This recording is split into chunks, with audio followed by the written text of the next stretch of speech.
Hello everyone, welcome back to the Football Amateur Show. My name is Alfonso Castañeda, and today we have a very special guest here. We got Ruben Zavala, a former USPSL player and current local coach for the Long Beach community. Ruben Zavala. What's up? Thank you for having me on, everybody. Yeah, it was good. It's good having you live here. crowd here, man. We got a big crowd here at Cal State. Wow. They've been waiting for this interview, Ruben. Waiting for this interview. Wow, I think I have been too, so. So, he's coached at different places. You've coached at Pateadores. You've also coached at Long Beach United, Strikers FC, all over the place. You got also Jordan High School experience also, right? Yeah, Jordan Local High School. Long Beach. Shout out to North Long Beach. North. The North. The North. Joey Fats, whoever, and Vince Staples, right? Yeah.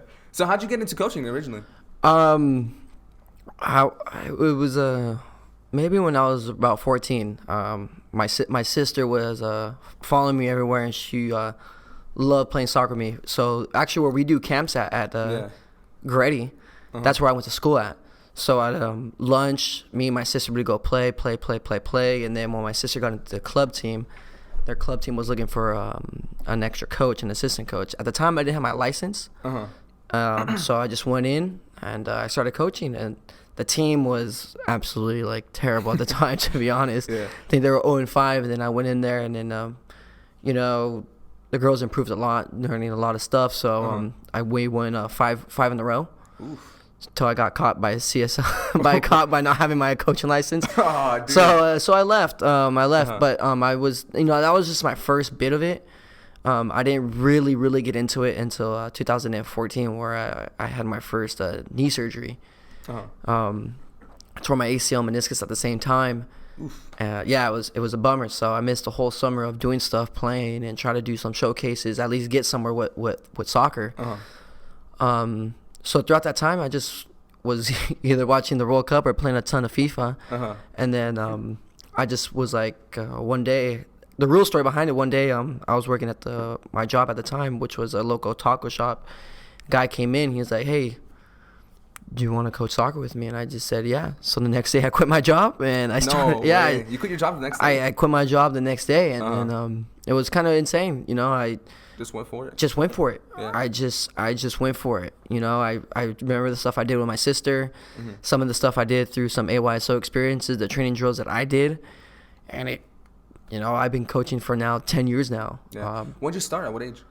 So 14 years old, which was my my sister was 8, and then when she joined the club team, I was about 16, 17 years old, about a junior in high school, and I took I loved it.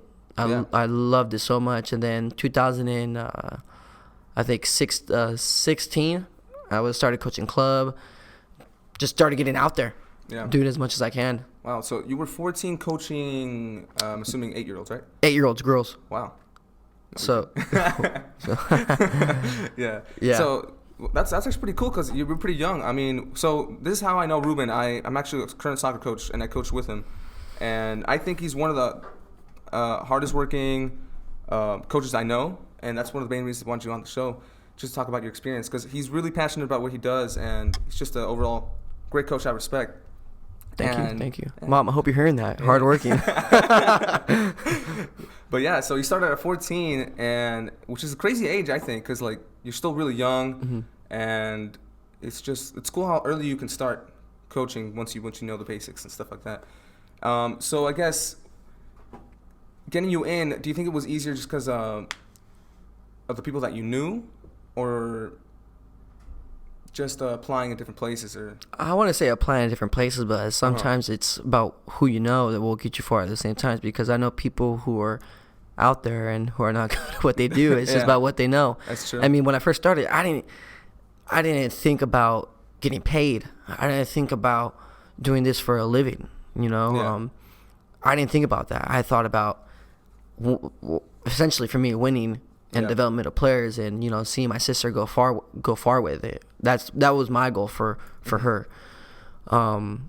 Till later in life, it's it's about who you know, but it's also how you do your work ethic there too. I think I was coaching my brother, so I started the process over again. I was coaching my brother through AYSO. How old is he? He is now. He was, I think, 6 at the time. 6 or 5.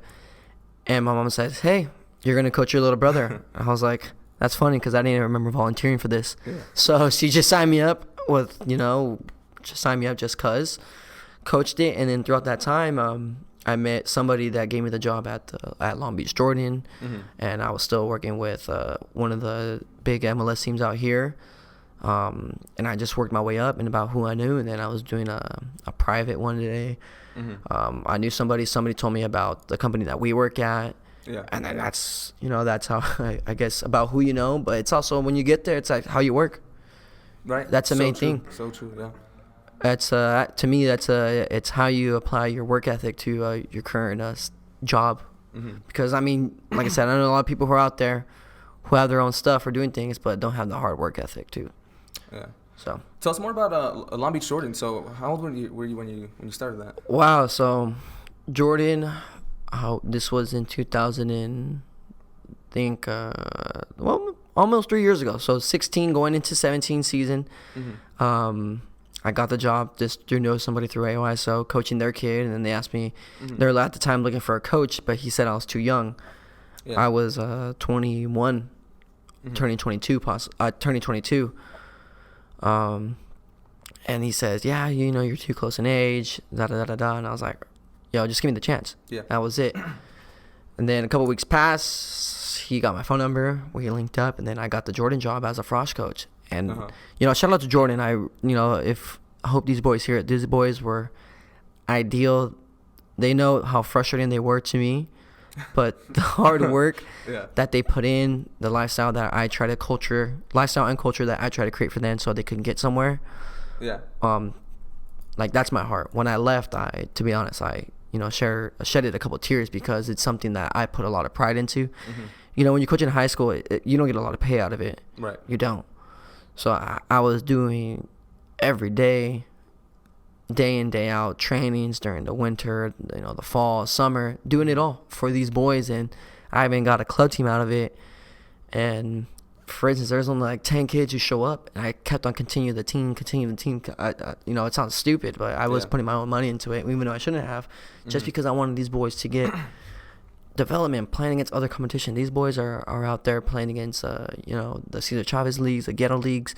They're not getting great competition. They just need that one showcase, that one tournament that's going to lead them out to a 4-year college or hopefully something else. So Jordan was, for me, I learned a lot, not only just about soccer, but about management, managing your time, things like that. Because the next year I became the varsity coach at Jordan. Yeah. So from Frosh to varsity the next year, that's especially in Division 1. And you have Milliken, you have Cabrillo, you have all these local high schools who are phenomenal. And if anybody knows Long Beach sports, we're good. Right. We are fantastic. Yeah. So it's hard out there. But yeah, most of my credit, to be honest, my hard work, everything, Long Beach Jordan, man, was tough.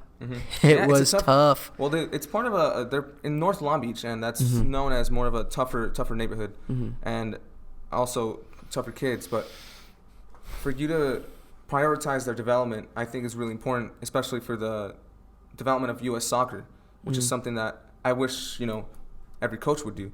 You know what I'm saying? And how did it go in those 3 years? I mean, what was the reason you left the high school job? Reason we left. Well, I left was a lot of just drama between other coaches.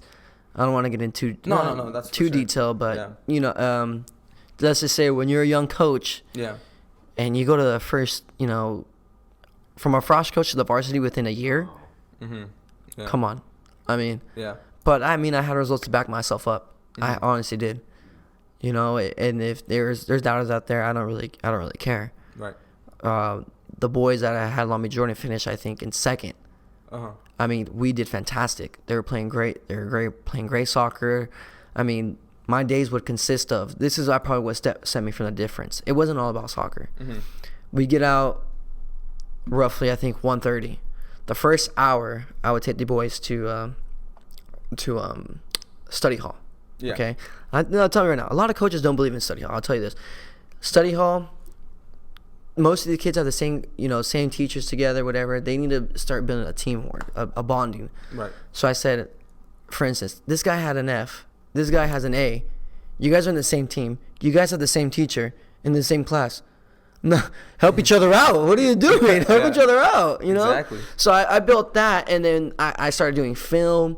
I was staying at the school for nearly almost 3 hours. 3 hours, an hour, and then 2 hours on the field. Almost every day. I made sure my boys had a 2.0 GPA. Then once the whole squad had a 2.0, all right, let's move it up to a 2.5. Let's move it up to a 3.0, then to a 3.5. I wasn't asking these kids who were at below 2.0 to go to a 3.5 by next week. No, I was going out to teachers, asking the teachers, doing whatever I can. That's the one main thing, was the education too, as these boys, right. And getting the hard work down. It's like, it's not about soccer. It's not. I got a kid who I think he's going to UCI, and not for soccer. Yeah. Just for his grades, just from the study hall, the work ethic that I try to teach them, something that I don't have. So with Jordan, man, I think trying to make it seem kind of like a professional environment, right? Like how these academy kids are doing. I know it's high school. I wasn't getting anything out of it, but for them, learning and education is very important. Soccer comes next, but it's how you put things. It's how you want to be things. And I tell the kids right now, my main thing, it says, hey, just because you practice twice a week or you study twice a week, you're not going to get a good grade. You're going to get a decent grade. You might get a C. You might get a B. But if you really focus and work hard and study, not just for those 2 hours or those 2 times out of the week, you're going to get an A. You're going to love that feeling. So it's hard. Once you start getting an A, you want to keep on getting them.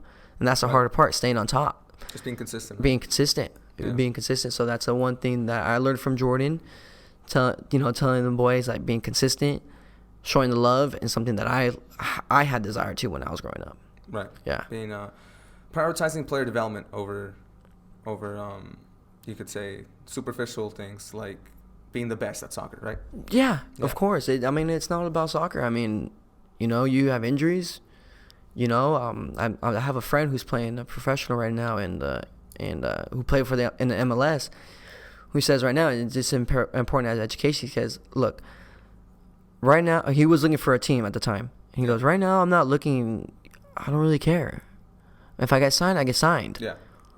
But what separates me from everybody else is that I have a degree, and the people who don't have a degree are stressing. Right. I have a degree. I don't need to stress.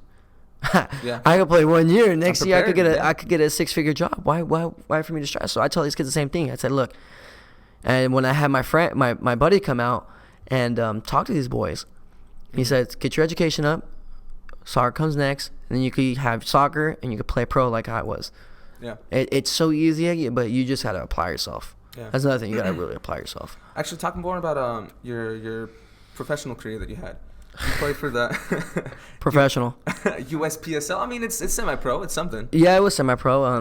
The UPSL. Explain what the USPSL is, just for listeners. It was kind of right below the USL, which is the second division. The second division for them. Not even really second division, but for the North American Soccer League up here. Yeah. So this would be kind of technically the third division. Third or whatever, next to the PDL and things like that. So I had just come out for knee surgery. Yeah. How old were you, by the way? How old were you? I was 19. 19. Okay, so it was after high school. Yeah. After high school, I was 19 years old. And wow, I was a bum. The team was FC Expact. Were just brand new. They had my buddy who got me into coaching. Yeah. They were a semi-pro team, trying to get to the USL, doing the US Open Cup, and it was quite the experience. I think the coach was from I think he was like some sort of national coach from Iran, back in the day. Yeah. I can't remember his name to be honest. Yeah. One thing that what I did get out of that was a training of it. That's the one thing I probably do miss. Working with better players. When you're working with better players, you see the standard, and you can either take that one way. You either say, this is not for me, I suck, or I suck, but I could take this advantage and get better with these players. Yeah. So I took the second one. I suck, so I could get better with these players. Uh-huh. And that's what it was. I mean, I played a couple games. I played against LA Wolves 2. LA Wolves was just another. Oh yeah, another USPSL. UPSL team, USL team. LA Wolves 2 out in Culver City, and it was like I said, I had this big what's it called, brace on my knee. Oh, dude. And I came on off the bench, and I scored. It was Hey. Took it back, retired my jersey. That was it. Retired. Hall of Fame, everything. You know, I felt like I could have done a better approach at it. Eventually, it didn't work out. Yeah. I think the team also eventually collapsed. I did get in contact with the team manager later about going to other teams, and I mean, look, I'm not the most talented guy. A lot of my friends know I'm not the most talented guy. I played soccer later in my life, but one thing that stands out for me, and I'm not trying to be more confident than cocky, is that when I knew when I was bad, I played every day. I played every day. I didn't care who it was. I played every day so I could get better, so I wasn't the laughing stock. Yeah. And you know, I can't take away my baseball years back or my basketball years back, but you know, I wish I played soccer more than I should have, because I felt like I would have been somewhat decently better than I am now. Yeah. Like I said, I learned a lot just from playing, watching team trainings.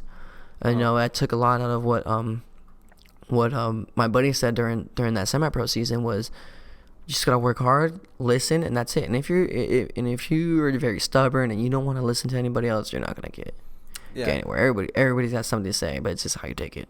Yeah. I feel like you gotta be honest with yourself. Like, you gotta be honest with yourself and say, you know, I need to work on this. I know I'm bad at this. Gotta keep practicing, right? Yeah, exactly. That's the biggest thing. Exactly. But see, one thing with me, and this is very dumb, is that 2017, 2 years ago, I was 2 years off my surgery, or 3 years off my surgery, and I played. Like I said, I played every day. I played 3 games on Sunday. We had an 8v8 team on Monday. Pickup on Tuesday. Wednesday a game. Thursday pickup. Friday, Saturday were sort of my rest days in air quotations, but every day I was going to the gym, nonstop, until one Sunday in the summer I tore my meniscus again on my same knee. Well, let's talk about your injury list. Let's go just from the beginning of you. This guy has a list, guys. I have a decent list. Yeah, go with age too. Like, how old are you? I'm 24, but I'm letting you guys know that ahead right now. Letting you know that now. He's young and he's had an extensive list. So what was the first major one you had? My first major one was probably in my major to me, because I couldn't really walk, was freshman year. I felt like I think it was like a back or like a up something above my glute, and I couldn't move. Dude. I couldn't move. Yeah. And it's something that haunted me kind of in and out for 4 years. Yeah. Terrible. Well, what happened? What happened? What caused it? I think I was just to me, I don't stretch. Stretch, kids, please. You gotta stretch. Honestly, stretch. It's so important. Yeah. Stretch, because you want to end up 24 like me. All broken. Yeah, all broken. Yeah. It was a play. I think I was trying to switch the ball across field during a practice on my right foot, and I just swing across, and dang, I felt something pull, and I couldn't move, and I felt like disgusted. After that, I was injuries in and out, you know, sprained ankles. One of my ankles is kind of like cracky here and there. It's my left one. That's kind of, I don't know what's going on with that. I really don't.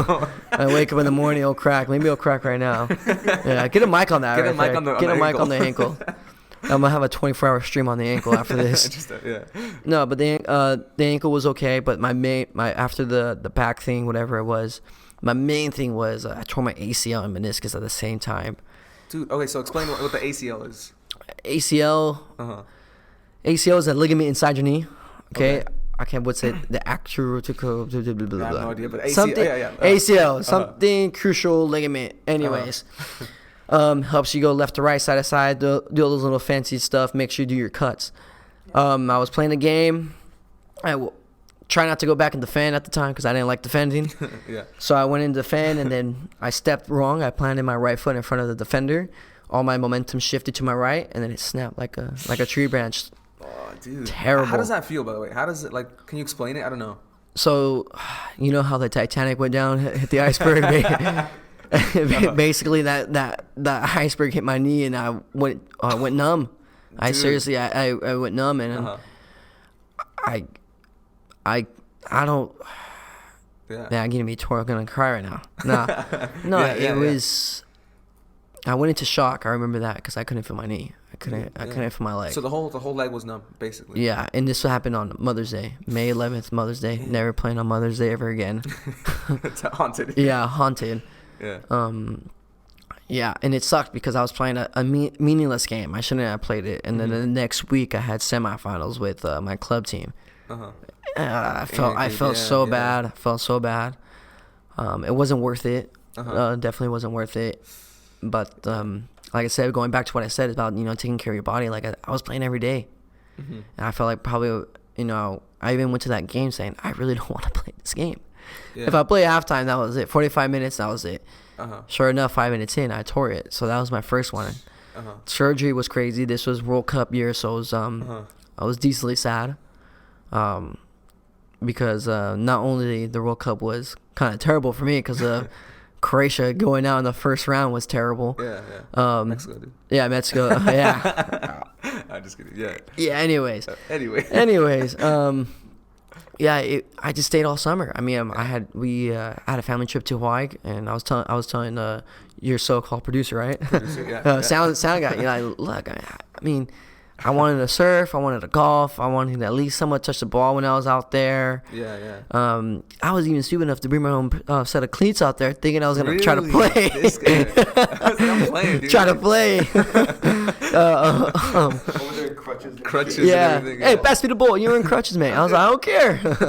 Don't care. Yeah. I still had love for the game, but I mean, it was so sad because, like I said, I mean, it was summertime. I wanted to do stuff.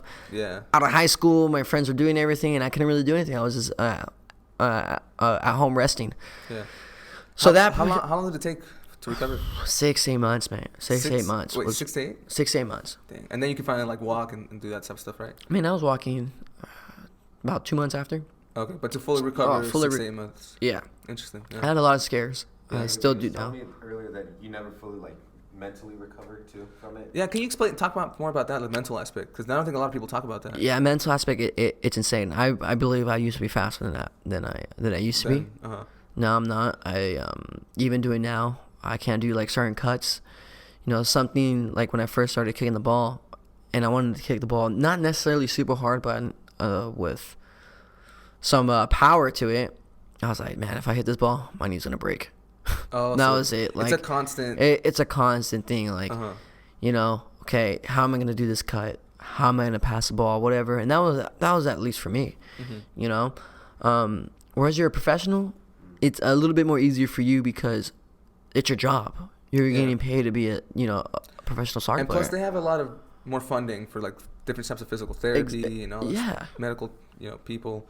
I've been around that scene, and when you're injured, your job is the rehab. You're in there all day. When your team is training, you're rehabbing all the time. Yeah, that's true. Me, I was only rehabbing twice.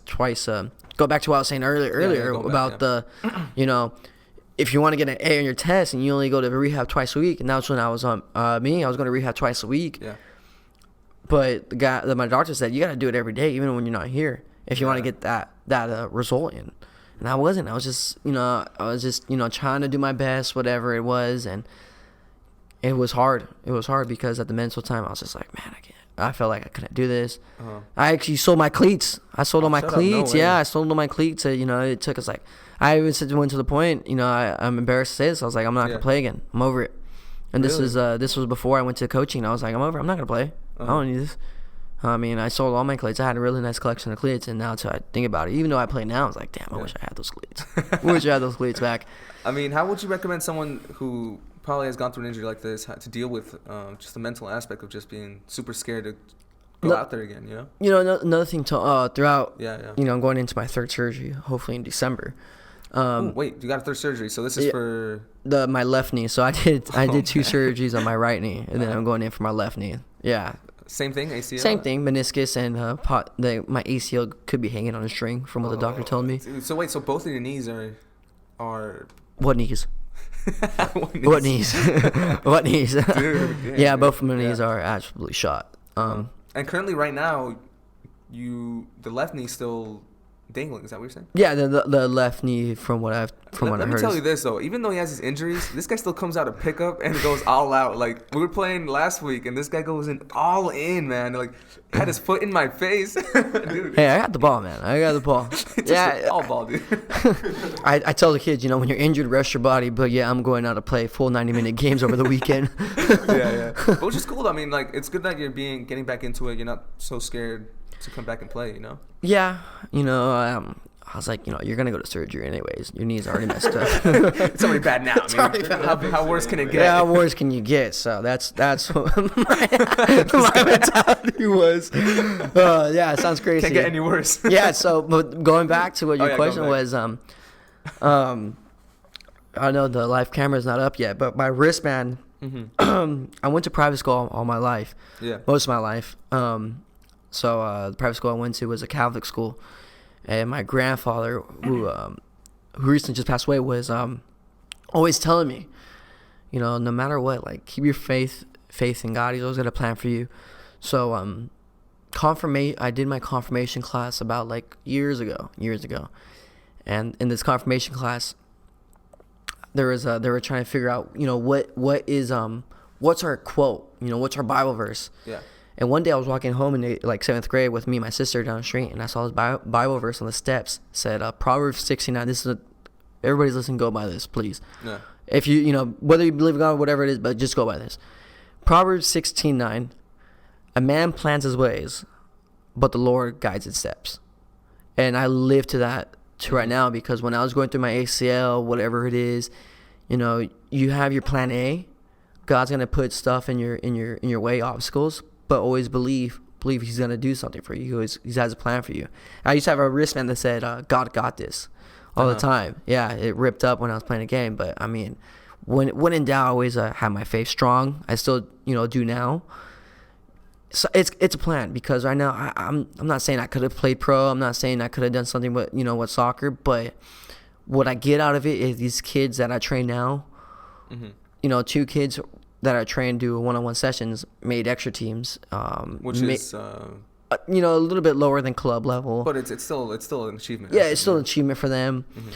Mm-hmm. One kid making a club team, this and this, and that's what I get out of it. The ACLs and knees, they could be repaired. As long as I'm conscious. Yeah, I could get up and walk. I could get up and walk. I'm fine. No, he's fine. Like, he's good, but yeah. But what got me through that was kind of that quote, keeping my faith up. But even if you're not religious, but believe in yourself. I mean, go back to the quote, you doesn't be religious. Just put a plan out there. Right. Put a plan out there. That was it. I like to hear that, because some people just put themselves down, like, man, I really wanted to do this, I want to do that, but you got to move on. That's the biggest thing. You got to move on. It wasn't meant to be. Yeah, I wish I was 18, 21 forever, but I'm 24 now. I mean, years pass, and you got to move on with it. You got to accept. Like what we said earlier, you got to be honest with yourself. You can't do this stuff, And my mom tells me, my dad, my parents tell me all the time, like, yo, you're not 14 anymore. You're not doing this. You're going on to your third knee surgery. Yeah. Be a little bit more, smart about things. And that's what I tell everybody. Whatever surgery it is, any game can wait. Any game can wait. So true. Any game can wait. Nothing's, especially playing, ghetto league, things like that, whatever it is. Any game can wait. Any game can wait. And if you're good, the team will always be there for you. The scouts will always be there for you, no matter what. So that's a one thing. Don't lose faith in yourself. Always keep your confidence up. It's an injury. It happens. Yeah. In the football and NFL. I even did my own research. The ACL injuries went up 124% in the last 2 years, something like that. Injuries have been crazy in the NFL. Injuries been crazy. Mm-hmm. It happens, but as long as you gotta get yourself right back up and have the that faith. Another quote I went to when I was my time at Jordan too was I think this was after the Milliken game. We had lost 3-0. Man, that's I hate that game. I hate that game. The game in history of Jordan. Anyways, no, 3-1. We scored a banger. Oh, okay. 3-1. I scored a banger. Gotta make it sound good. No, I'll be honest. We scored a banger. Okay. We scored a banger. Okay. Anyways, After that, my boys were a little bit down because the buses came late for that game. Oh, dude, we showed up at 3:00. The game started at 3:00. We didn't have time to warm up, so the first half we got demolished 3-0. And we came back, we shut Milliken out. We scored one. I mean, I take that as a win. We lost, but we take that as a win. I said if they come back to us, we probably, give them a little bit more of a showing. Mm-hmm. But after that game, I was going through Twitter or whatever, and I saw this quote by Cholo Simeone, which was in Spanish. It goes, cuando la mente y el corazón son unidos, todo es posible. Translation is when the heart and the mind are all together in one, anything is possible. Well, that's a good. I like that quote. Yeah, I like that. Anything is possible. So that's something I live by. My Bible verse. If you're not into the Bible verse, hey, put your mind into it, put your heart into it. Anything is possible. Yeah. I promise you that. Just be positive overall. Just be positive. Right? Positive about good vibes, man. Good vibes. I like the same advice. Yeah. I guess going back to coaching, what do you think is the biggest difference between high school coaching and the coaching that we do now, which is like AYSO, club, those different types of coaching? High school coaching, I mean, anybody could get up and coach high school. Really? So it's kind of like like an AYSO, to be honest. Why do you say that? Because I didn't have to have a coaching license to go to high school. No, I didn't have one. I mean, I had one, but you don't need one. I know coaches who've been there forever and who just barely got a coaching license maybe like 5 years ago. Really? Like anything. Yeah. I mean, your private schools probably look more into it, maybe.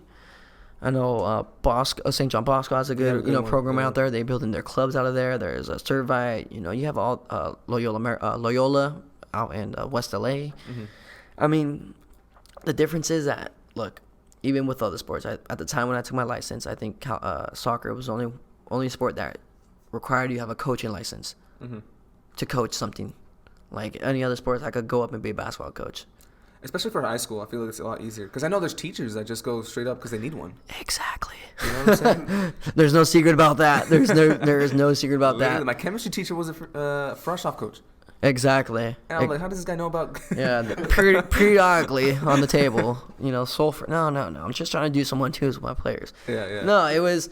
like I said, you got teachers who used to play back in the day, whatever, anything like that. And it's a little bit different. The style of play is different. People still use a stopper sweeper or whatever. I mean, nothing against that. I mean, if it works, it works. Yeah. Clubs, a little bit more... it's the pay-to-play system. You don't want to try to... We want to try to avoid the pay-to-play system.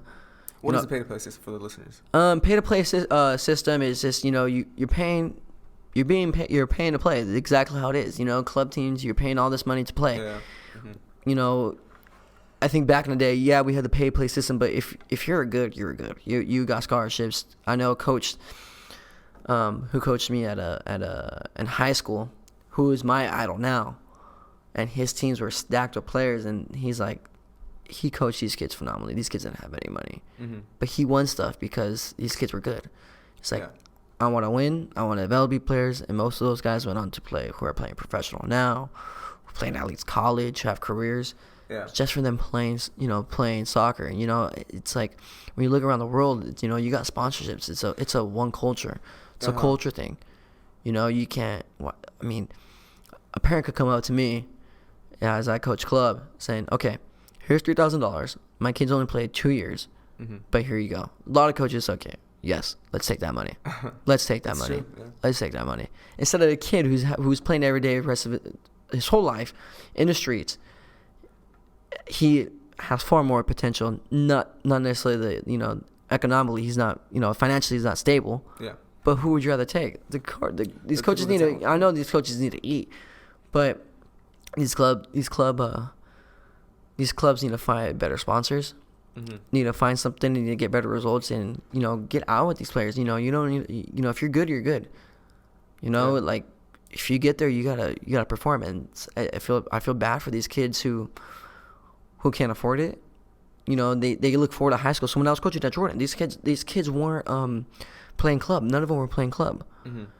To a point, club is a great thing because you have licensed coaches, you're getting good trainings in, things like that. Games every week, and you're playing against better competition. Yeah. Whereas you're playing a ghetto league, you're probably playing against the same people all the time. The trainings are not as good. And when the kids go to high school, they're looking for somewhat of a better coach, better players, coming from different schools, everything. Social media is insane. These kids like, hey, like, you know, when I was playing in AYSO, when 8th grade, everybody's like, okay, what high school are we going to? What high school are you going to go to? Where are we going to play at next year? Everybody talked about Milliken. Everybody wanted to go to Milliken. Yeah, Till this day. Milliken's one of our local schools here. Yeah, till this day. Everybody wants to go to Milliken. And you can't get away from that. You know, they built, the coach there built something. Yeah. You know, you built something from back in the day. And those kids that they had when they won CIF, so most of the guys were probably playing club. Most of the guys were playing on scholarships for free. Anything, touring. Those guys were good. You know, and most of them were Latinos. Yeah. You know, and that's when I went to Jordan. It's like, look, when I started my club team, I said, look, this is coming out of my pocket. This is for you guys to get better. This is for you guys to play against other competition, to see what's out in the world. You know, that you know, this pay to play systems, it's crazy. For instance, these kids pay, I think, let's say roughly $3,000. Okay. Yeah, it's around there. Yeah. Around there. Yeah. 2,500, 3,000, whatever it is. When I did the payment for my pay to play system for 18 players on the roster, my kids only had to pay $628. And that's through sponsorships, or no? That was just them. I got it. Look, we only need to do one tournament. That was it. Whatever tournaments that we need to do, not some ticket checkers. You see what I mean, right? So you made it. I like made that. it so much cheaper. $628. Dude, that's amazing. Because when I was playing club back in the day, I don't remember Great Olympics was still out. Yeah, it was like 2,000 almost 1,000, 2,000. It was a lot. It's a lot. I'm gonna tell you right now. Look, it's possible. If whoever like, you know, listening, all millions of people out here listening, look, it's possible. Yeah. I paid. If these kids pay 18 players on the roster, I think it was, you'll get at least $750 in your pocket from paying. Yeah. From I have it on a Google sheet. Everything, $628. These kids pay. They didn't even pay that much. Yeah. And just think, they got everything that they needed. Uniforms, whatever. They don't need bags, nothing. They have their own bags. They have their own cleats, whatever. Shin guards, you don't need any of that. Socks, jerseys, that's it. Player ID cards, register for the fall season. That's it. One tournament. $628. Yeah. That's insane. That's really good, dude. And you got and look where you're at too. And it's also where you spend your money too as well. I'm not gonna put, if I had a kid, I'm not gonna put my kid in who's playing in a Flight 3 team. Which is Flight 3 is a... You know, the lower level. Flight 3 lower level. Right? And the team's been together, let's say, 4 years, and they haven't gone up. What am I wasting my money on? That's true, right? What am I doing? What am I doing with this team? What is the coach doing? You got to put all this in perspective. How are my kids going to get better? Over the weekend, watching the Manchester City Cup in San Diego. 2006 boys, which is almost U14 boys. These kids are playing academy teams from, you know, all over Mexico, Europe, all over the United States, a couple of teams from Australia. 14 years old, free. What are we doing wrong over here? What is it? It's something that gets to me, because these kids need to be out there and playing. To get out there and playing. It's crazy because we have over, I think, 300 million people living here in the United States, and we can't get a solid 11 out of those 300 million people. And I think that just goes to show just how the development, you're right, it's a whole thing with the pay-to-play system, which is so different from countries from like England, who basically from the very start, like when they're young, they see potential, they bring them up. Like, I don't know if this is right or not, but I don't know if they even go to school sometimes because they're developing their players. You know, pass my phone. I think let me find this on the social on a social media net platform. Yeah. The other day, I'm on one of the social media platforms. Social media platforms. Social media platforms. Right now, this is a under 20, or actually right now, the under 23 World Cup, under 20 World Cup is happening right now. USA is playing. 10 years ago, they had a comparison from the 2000, whatever it was, 10 years ago, 2009, right? 2009, do my math right? Mathematician over there? Yeah. Take it away 10. Mathematician. All right. Half that roster, or more than half that roster, all those players were in colleges. Oh, really? All those players in college. Now you look at the roster, more than half those players are playing abroad. Let me see if I could get that Oh. Yeah. Yeah. Yes. That's Yes. an interesting statistic. It's Yeah. insane. More than half of these Uh-huh. players are playing first team or second team soccer out in in Europe, Germany. Yeah. One guy is from Barcelona, an Oh, American. wow. What's his name?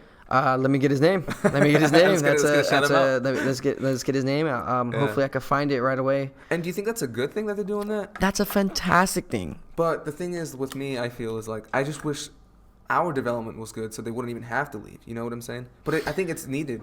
I think right at this time. Let me tell you this. Yeah. Wouldn't you like LeBron James, Steph Curry, Kevin Durant playing on our soccer team? Just look at that. Look how fantastic those players are, right? Yeah. Just so their work ethic, all that, how good they are in basketball. Imagine how good they would be if they were in soccer. Yeah. Would you want that? Well, yeah. Right. Right? Anybody would want that. Mm-hmm. All those players, all our American athletes, what are they playing? American sports. Mm-hmm. They're not growing up. I need to play soccer.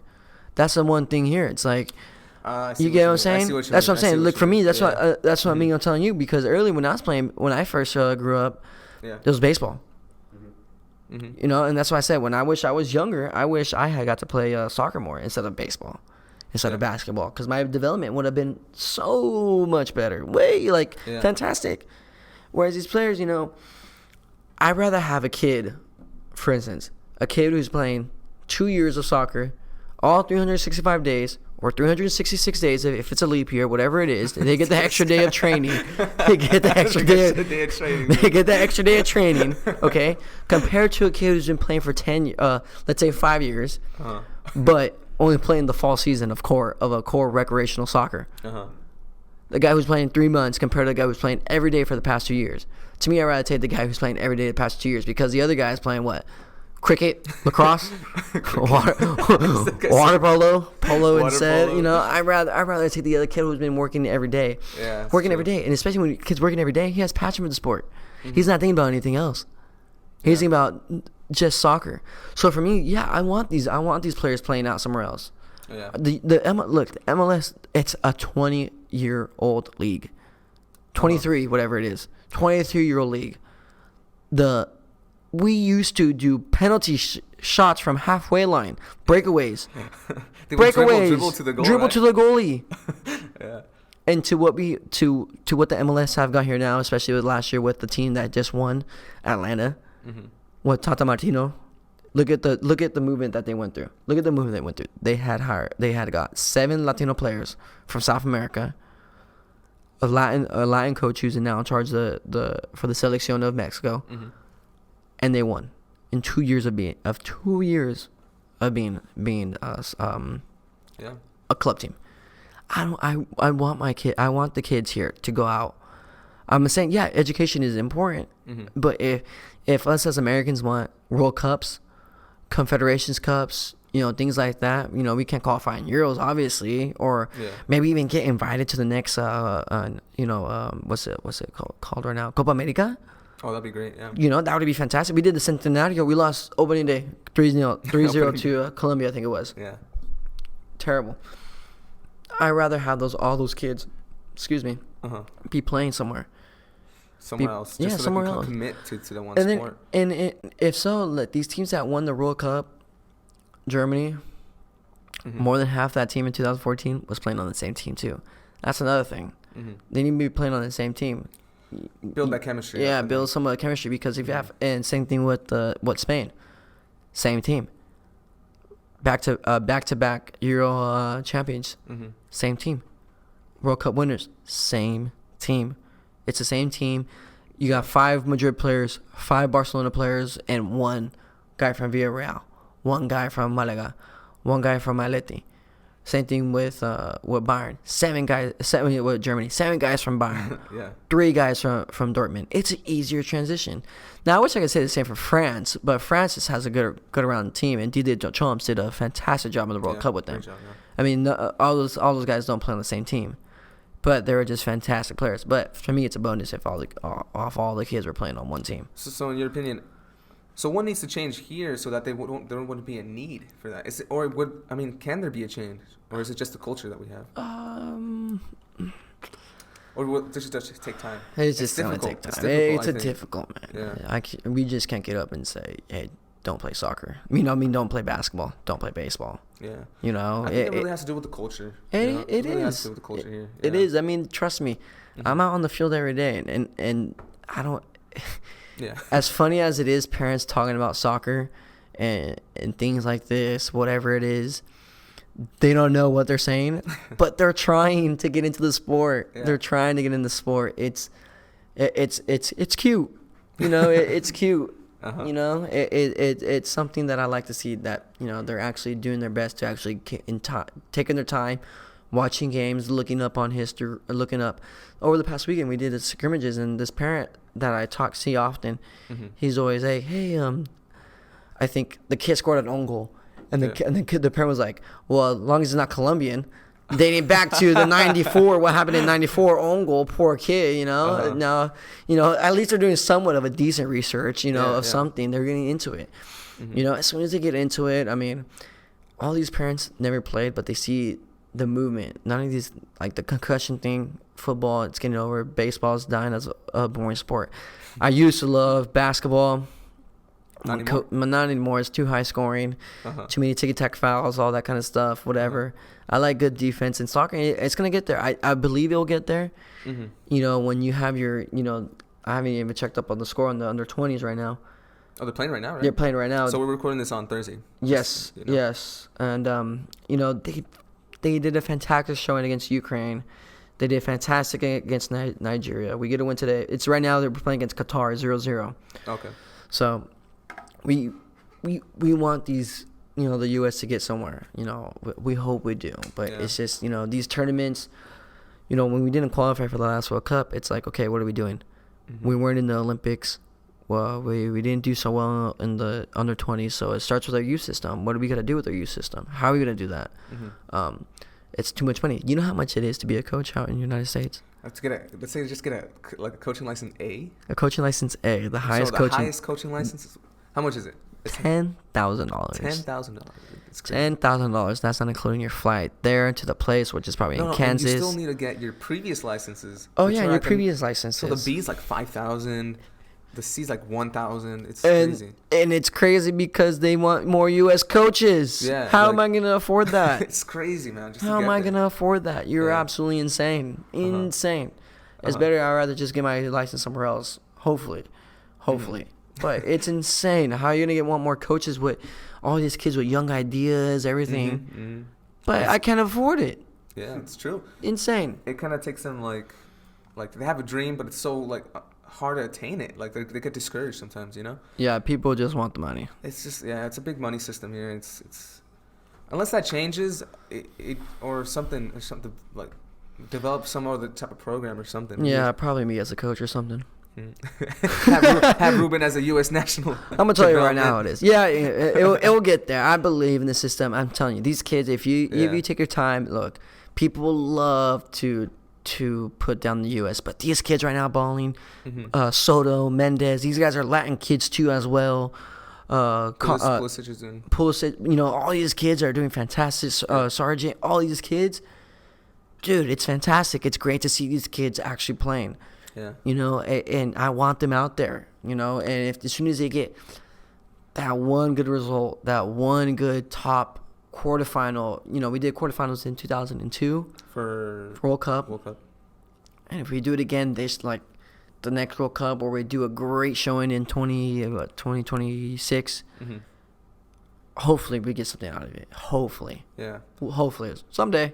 I hope, man. I mean, I think it would encourage more people, I guess, the U.S. population, if they had a good result at least. Because I feel the whole World Cup just definitely, the whole view of soccer just went down. But I see it growing. I see it developing. And hopefully in the future something good does come out of it. Shout out to the women's too, going on, hopefully going that's back to true. back We this can't- year. Yeah, the women's they've been doing great. We didn't know how they're doing it, to be I met honest. Alex Morgan. When? Oh, wait. man, this was about Tell 4 me years this. ago. I got a picture on Instagram. It's not. You do? Yeah, I do. His Instagram is, by the way, Please, if you're gonna follow me, don't be a ghost follower. Please like my photos, okay? like college photos. Please like all my my photos. My it's Ruben Daniel 44. Ruben Daniel, no spaces, nothing. No Ruben space, nothing. Ruben Daniel 44. Hit me with the likes, This guy whatever it has is. Too many posts. Too many posts. Nothing but soccer. Nothing but soccer. Most of it. Yeah. But yeah, it was random. I was looking for Oh, I think I see it. I found it. let's see. This- Yeah, no fake news right there, buddy. There it is, dude. Look at that. Look at that. Wait, this is 4 years ago. 4 years ago. That She was young, yeah. She was filming the commercial for that time was FIFA, I think, like 17. That's sick. Yeah. And was it like in the park? Where was it? Yeah, it was at Hartwell Park where Shut we did. up. Yes. Yeah. Dude, what? Hartwell Park, right down the street from where we're at. Right. that's where we down, coach right now, yeah. Yeah, right down the street, Hartwell Park. It was random. Uh-huh. You can even look up the video on YouTube, and you can see the park. It's insane. Dude, that's tight. Yeah, it's insane. Were you in the commercial? No, no, it wasn't. Didn't make the cut. Didn't make the cut. Didn't make the cut. Didn't make the cut. That's funny. I guess Yeah. just to, I guess finish off the coaching thing is, what advice would you give to other coaches trying to be a good coach, a good club coach, a good high school coach, or any type of coach trying to get into coaching? Other than patience with parents and kids, That's true. Yeah. you gotta have passion. You gotta love what you do. You gotta have the you gotta love it to do it. To be honest, don't do it just for a paycheck. At the same time, you gotta have passion. When you have passion and you see kids developing and you see kids going out, you doing moves, whatever it is, that is gonna fill your heart with the greatest joy. To be honest, I had kids out there who were nobodies, nothing, Yeah. and they were just, they're like, hey coach, I finally did this, and this, all because of you. Man, right there, you don't want to tear up. Uh-huh. You don't want to cry. You don't want to, you're just like, pounding your heart. I love you too. Wait, coach, I didn't tell you I loved you. You know what I mean, bro? You know what I mean? No, Yeah. I'm proud. I'm proud of these kids. That's, like I said, you gotta have passion for it. I have passion for it. Do it for the right, do it for the right reasons. I love what I do. I want to give kids every equal opportunity to be a soccer player. But if they don't, as a player, as a coach, whatever it is, plan your ways, whatever. But you gotta put your hours into it. You gotta put your hours into it. If you want to see results, you gotta be committed to what you want to do. That's my main thing. Main thing, be committed. Because if you're not gonna be committed, then what's the point? What's the point? Like I said, 2 hours out of the whole week, and I can't even count how many hours we have in the whole week. So yeah, More than 24. More than 24. More than 24 for sure. Yeah, please stay in school. Yeah, so For I mean, you gotta be dedicated. Like I said, I was crazy. I was playing every day, learning. Go watch. If you're gonna do YouTube videos, do the drills. But how are you gonna put your own flair into them? I could just do a drill. For instance, I could do a drill, but how are you gonna do it? How are the kids gonna touch the ball right? How are the kids gonna use your body? That's the one thing that you need to see the detail in of being a coach too. The player development. Like I said, you gotta have passion for it. Passion. For me, at least for me, passion. Right on. That's it. Boom. Yeah. I like it. Ruben, this was a great interview. I actually really enjoyed it. It's really good. Thank you for being on the show, dude. Yeah, of course. I loved it. I can't believe this is my own show now. Yeah, dude, this is Ruben's show now. I'm just joking. Giving it over to Ruben. Yeah, I just bought it. $5. That's crazy. Guys. Crazy. So I remember his @ is Ruben Daniel 44, right? Yeah, Ruben Daniel 44, Twitter, out. all that stuff. Yeah. I got 2 Twitters. I'm He funny. does do privates, right? Yeah, I do If you're one-on-ones. Snapchat? Oh, Private Snapchat whoa. code. You don't want to be swiping up on those. Yeah, so he does do private sessions with players, if you'd like it. And anything else you'd like to add? Yeah, you know what? If you ever want to, coaches, whatever, want to go out and do some trainings, feel free to hit my line. Contact Alfonso on the show. Contact me, DM us at the.fa.show. Yeah, .show. El show. Yeah, if you want to come out, like I said, I'm always doing private one-on-one trainings with a lot of kids. I have 2 today, doing a session today before I take out Alfonso on an indoor session, pickup session. Yeah, that's it. And just remember the 2 verses. It sounds better in Spanish. Cuando el corazón y la mente son unidos, todo es posible. Proverbs 16:9 was a man plans his ways, but the Lord directs his steps. Always remember that. So. And we'll finish up with that. Thank you, Ruben, so much for coming on the show. Of course. And Ciao. hopefully we'll have you soon again. Yeah, Boom. tomorrow, right? Yeah, tomorrow. Okay. Yeah. All right, see you guys. Thank you guys so much for listening. See you on the next one.